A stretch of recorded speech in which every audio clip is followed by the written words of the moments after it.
Hello students, आज हम लोग कुछ टर्म्स करेंगे जो आपस में रिलेटेड है। इनकम है, प्रॉफिट है, गेन है और लॉस है। ये चार टर्म्स आज हम लोग पढ़ने जा रहे हैं।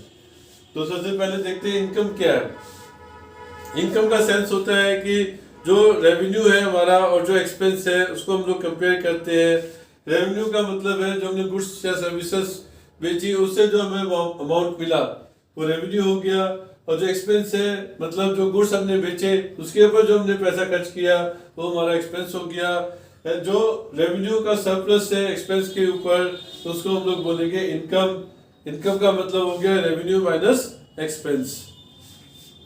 प्रॉफिट की बात करें तो इसमें हम लोग लेते हैं टोटल रेवेन्यू। टोटल रेवेन्यू मतलब ये रेवेन्यू तो लेंगे सेल ऑफ गुड्स, इसके अलावा अगर हमें कोई रेवेन्यू और मिल रहा है जैसे रेंट रिसीव्ड हो रहा है, इंटरेस्ट रिसीव्ड हो रहा है, डिविडेंड रिसीव्ड हो रहा है, वो भी हम लोग इसके अंदर इंक्लूड कर लेते हैं। और टोटल एक्सपेंसेस के अंदर सारे बिजनेस के जो भी एक्सपेंडिचर है रेवेन्यू नेचर के वो हम लोग इसके अंदर इंक्लूड कर लेते हैं। कॉस्ट ऑफ गुड्स सोल्ड के अलावा भी ऑफिस के जो खर्चे हैं वो भी इसके अंदर आ जाते हैं। सेलिंग के जो डिस्ट्रीब्यूशन के जो एक्सपेंसेस है वो भी इसके अंदर आ जाएंगे।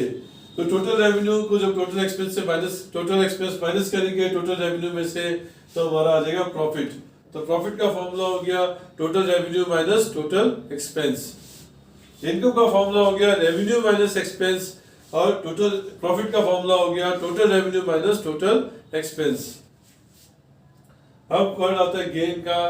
गेन को अगर हम लोग कॉमन सेंस से बात करें तो हम लोग कहेंगे प्रॉफिट और गेन तो लगभग एक ही चीज है, लेकिन अकाउंटिंग में दोनों स्पेसिफाइड होते हैं, इनका मीनिंग अलग अलग होता है।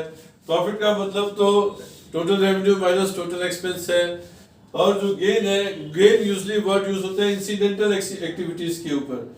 जो ट्रांजेक्शन बिजनेस की नहीं है, बिजनेस की ट्रांजेक्शन नहीं है, बिजनेस से इंसिडेंटल है तो उसको हम लोग गेन में लेते हैं। उससे अगर हमें कोई बेनिफिट हो रहा है, कोई प्रॉफिट हो रहा है, कोई एडवांटेज मिल रहा है तो उसको हम लोग बोलेंगे गेन। जैसे हमने कोई एसेट बेचा, अपना फिक्स एसेट हमने सेल कर दिया, फिक्स एसेट हम लोग बेचेंगे तो उसमें हमें कुछ प्रॉफिट हो सकता है।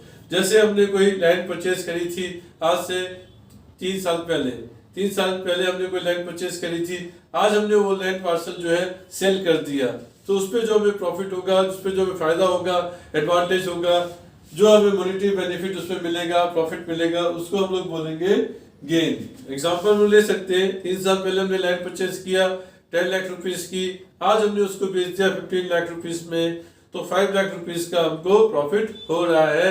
हम प्रॉफिट वर्ड यूज नहीं करेंगे, वहां पे हम बोलेंगे gain on sale of land 5 lakh rupees.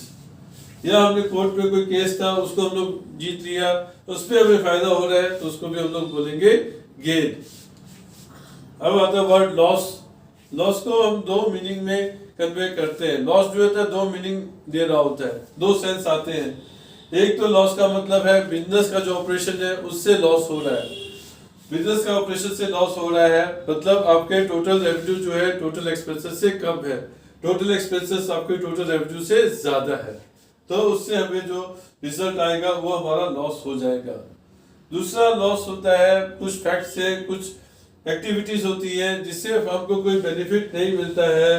जैसे लॉस ड्यू टू फायर, आग लग गई, आग एक इवेंट हो गया, एक्टिविटी हो गई, आग लगने से हमको कोई फायदा नहीं हो रहा है, उससे नुकसान हो रहा है तो वो हमारा क्या हो जाएगा लॉस।